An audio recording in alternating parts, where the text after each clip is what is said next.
Welcome, and thank you for spending some time with me, reflecting on what a precious gift we have with the sacrifice of the Holy Mass. This weekend, we celebrate the solemn feast of the body and blood of Christ, Corpus Christi. But first, a true story. It comes from the second half of the 13th century. A priest went on a pilgrimage to Rome. He was known as a good and faithful priest.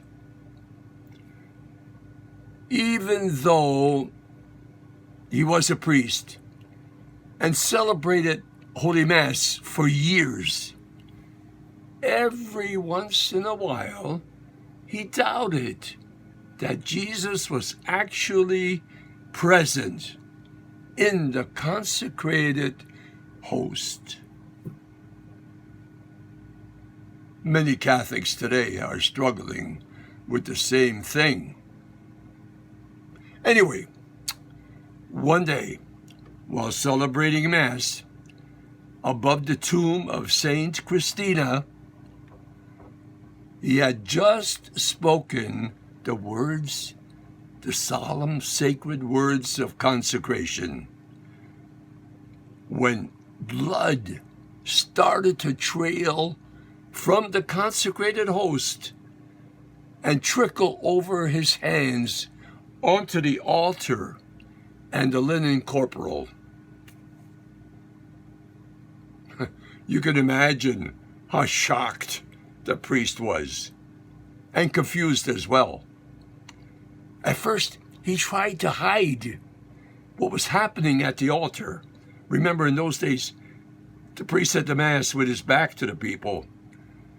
But then he stopped the Mass and asked to be taken immediately, with Jesus' blood still on his hands, to the neighboring city of Orvieto, the city where Pope Urban IV was then residing. The Pope listened to the priest's recollection of what had happened, and then sent emissaries for an immediate investigation.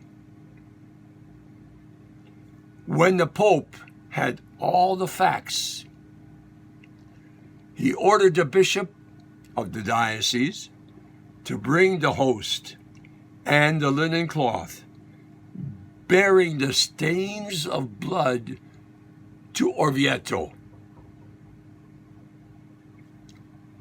With archbishops, cardinals, and other church dignitaries in attendance, the Pope met the procession and amid great pomp had the relics placed in a cathedral. The linen corporal, bearing the spots of blood, is still reverently enshrined and exhibited in the cathedral of Orvieto.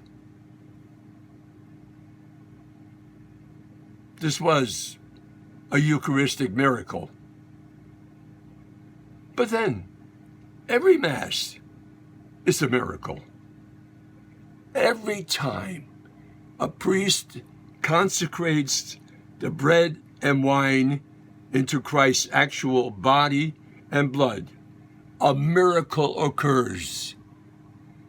The bread and wine are changed into the body, blood, soul, and divinity of Jesus. What still remain are the appearances of bread and wine. The reason why is obvious. It is so that we can have something to take into our hands and consume Jesus when he invites us to take this and eat, for this is my body. Take this and drink from it, for this is the cup of my blood. This all began about 2,000 years ago in an upper room in Jerusalem and continues on all the altars around the world daily. Soon, thank God, all of us will get back to our usual routine and have the privilege to participate in the Eucharist in person. We have been denied this too long. Now, think what happens and what we become when we receive the body and blood of Christ. We become nothing less than living tabernacles, God dwelling in us. And once we are transformed, we are also urged to transform everyone we meet.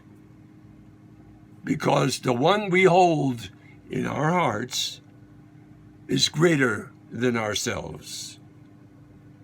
And it is this Jesus that we hold in our hearts who makes us instruments of God's peace, His love, and His care. God bless you and your loved ones.